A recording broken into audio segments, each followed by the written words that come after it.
बिस्मिल्लाहिर्रहमानिर्रहीम। तो जी मैं हूं असद हबीब कासमी। आज जो हम टॉपिक कवर करेंगे वो है एवाल्यूएशन इन द नर्सिंग प्रोसेस का पार्ट 2। आज हमारे ऑब्जेक्टिव क्या होंगे, इम्पोर्टेंस ऑफ एवाल्यूएशन को डिस्कस करेंगे हम, ऑब्जेक्टिव्स ऑफ द एवाल्यूएशन को देखेंगे हम, और steps of the evaluation, and last में हम देखेंगे कि चेकलिस्ट क्या है जिसको फॉलो करके एवाल्यूएशन अच्छे से की जाती है। तो एवाल्यूएशन की डेफिनेशन हम पिछली क्लास में कवर कर चुके हैं, एक दफ़ा हम टच कर लेते हैं।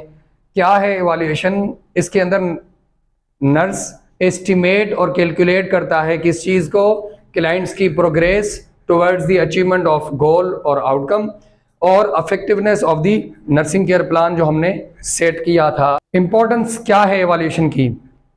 एवाल्यूएशन फेज हेल्प्स टू क्या determine the patient's progress toward achieving established goals and outcome. Determine करता है प्रोग्रेस, किस चीज की progress? Achieving the goals and outcome. और क्या करता है? It helps to determine health care agencies ability to provide safe and effective care services. Safe care and effective care को के लिए ये हेल्प करता है। अगर एवोल्यूशन होगी तो अच्छी केयर दी जाएगी। अच्छा, और क्या? Define, explain and measure the results of nursing intervention. Define करता है, एक्सप्लेन करता है और मेजर करता है, कैलकुलेट करता है जो नर्सिंग इंटरवेंशन दी जाती हैं। ऑब्जेक्टिव क्या है, क्यों की जाती है? It determines that to determine that nursing intervention are helping the client. ये डिटरमाइन करता है कि जो इंटरवेंशन हमने दी वो हेल्प कर रही है किस चीज़ के लिए? टू अचीव एक्सपेक्टेड आउटकम और goal. To verify the quality of nursing care provided. Quality को वेरीफाई करता है एवाल्यूएशन। टू प्रमोट्स, इसके लिए भी किया जाता है। क्यों किया जाता है? ऑब्जेक्टिव क्या है? To promote accountability among nurses. Nurses की अकाउंटेबिलिटी को प्रमोट करता है। छोटा सा एग्जांपल यहाँ पे देखे चलते हैं। मैं इस वक्त आपको पढ़ा रहा हूँ, अगर मेरी इवैल्यूएशन होगी तो आप में इम्प्रूवमेंट आएगी ना। अगर मेरे में इवैल्यूएशन ही नहीं होगी, यानी टीचिंग की इवैल्यूएशन ही नहीं होगी या इस क्लास एक्टिविटी की इवैल्यूएशन ही नहीं होगी, तो इम्प्रूवमेंट कैसे आएगी? मैं क्वालिटी को जब भी इम्प्रूव कर पाऊंगा ना, जब मैं अपनी जो भी गैप्स वगैरह हैं उनको नोट करता जाऊंगा। क्या ख्याल है? यही वाला जो मामला है वो हेल्थ केयर सर्विसेज में भी है। It promotes accountability among nurses. It analyses current data, analyse करता है जो डेटा चल रहा होता है। To promote continuity of care. Evaluation इस चीज़ को भी प्रमोट करता है कि केयर की कंटिन्यूटी मेंटेन रहे। आगे चलते हैं, स्टेप्स क्या है। तो सबसे पहले कलेक्टिंग द डेटा। एवाल्यूएशन में भी कलेक्टिंग द डेटा, डेटा को कलेक्ट किया जाता है। Comparing the data with desired goals and expected outcome. जो डेटा इम्प्लीमेंटेशन जब हुई तो उसकी हमने डेटा जब कलेक्ट की तो हम देखेंगे कि जो डिजायर्ड आउटकम सेट हुए थे प्लानिंग फेज में, क्या वो अचीव हुए हैं या नहीं हुए हैं।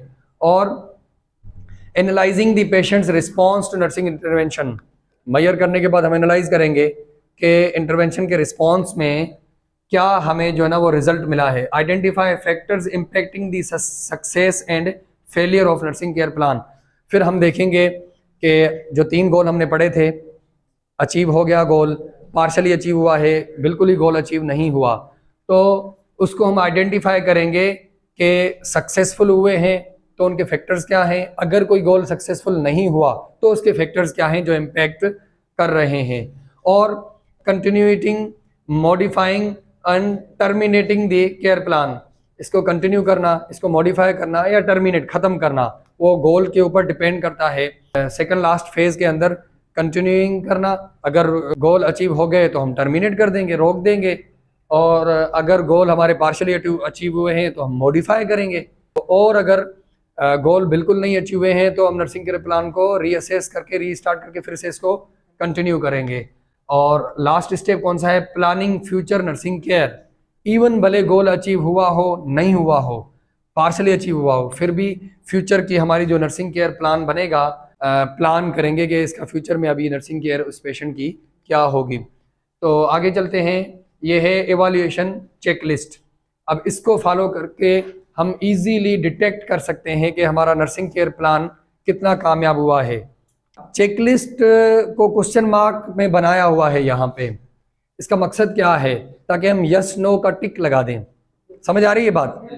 ताकि हमें अगर कोई नहीं अचीव हुई है तो हमारे पास पूरी उसकी लिस्ट हो कि ये हमारी जो ना वो नहीं थी, तो इसको आगे, ये हमारा गैप था, इसको आगे चल के हमें फिर ठीक करना है। तो एवोल्यूशन चेकलिस्ट में क्या है? Assessment was thorough and accurate. क्या हमारी जो असेसमेंट फेज में हमने असेसमेंट की थी, थोरो, कंप्लीट एंड एक्यूरेट, बिल्कुल ही करेक्ट थी या नहीं थी? और क्या है? नर्सिंग डायग्नोसिस वर रेलेवेंट। क्या हमने जो नर्सिंग डायग्नोसिस बनाई थी पेशेंट की प्रॉब्लम को लेके, क्या रेलेवेंट थी? जो प्रॉब्लम थी वही थी हमारी नर्सिंग डायग्नोसिस? और क्या client and family participated in goal setting? Either client और फैमिली ने इस गोल सेटिंग के अंदर पार्टिसिपेट किया है या नहीं किया? ऐसा तो नहीं है कि हमने अपने आप बना दिया है और हमने कोई पेशेंट की पार्टिसिपेशन नहीं ली। अच्छा, और क्या either goal were specific, measurable and realistic? जो हमने गोल सेट किए थे, हमें ये देखना है इवैल्यूएशन के दौरान, क्या वो स्पेसिफिक थे या नहीं थे, और क्या वो मेजरेबल भी थे या नहीं थे, और क्या वो रियलिस्टिक थे या अनरियलिस्टिक थे? यानी जो हकीकत में उस पेशेंट की नीड है, जो उसकी प्रॉब्लम से जुड़ी हुई चीज़ है, क्या वो थे या नहीं थे? तो अगर वो होंगे हमारा नर्सिंग केयर प्लान कामयाब हो जाएगा, और अगर उनमें कहीं मिस्टेक होगी तो हमें पता चल जाएगा कि यहाँ हमारा गैप है। 5 पे है nursing action addressed clients problem. क्या हमारा जो नर्सिंग एक्शन है वो क्लाइंट की प्रॉब्लम को एड्रेस कर रहा है या नहीं कर रहा? और नंबर 6 पे है evaluation was ongoing and resulted in revised plan of care as the client status changed. क्योंकि इवैल्यूएशन एक ऑनगोइंग प्रोसेस है, तो क्या अगर क्लाइंट का स्टेटस चेंज हुआ है तो हमने इसको रिवाइज किया, resulted in revised plan of care as, जैसे ही क्लाइंट का हमने देखा कि स्टेटस चेंज हुआ है तो क्या हमने नर्सिंग केयर प्लान को रिवाइज किया या नहीं किया? यही होता है ना, during the nursing process patient की जो कंडीशन है, स्टेटस है, वो चेंज होता रहता है। तो क्या उसकी चेंज के साथ हमने भी रिवाइज किया, उसको मॉडिफाई किया या नहीं किया? 7 पे है plan of care was revised according to the client's need. Exactly वही वाला पॉइंट है ये कि हमने रिवाइज किया या नहीं किया। और नंबर 8 पे है documentation reflected the client status as response to nursing intervention. जो हमने डॉक्यूमेंटेशन की, क्या पेशेंट को भी वही स्टेटस है जो हमने लिखा है? ऐसा तो नहीं है कि हमने वेरी कर दिया हो। बहुत सी जगहों पे डॉक्यूमेंटेशन में, जैसे असेसमेंट में, पेशेंट का जो हकीकत में स्टेटस है, क्या हमने डॉक्यूमेंटेशन में वही लिखा है? कहीं हमने वहाँ तो नहीं मिस्टेक कर दी? क्लियर है? तो ये था आज का हमारा टॉपिक, होपफुली आपको अच्छे से समझ आया होगा।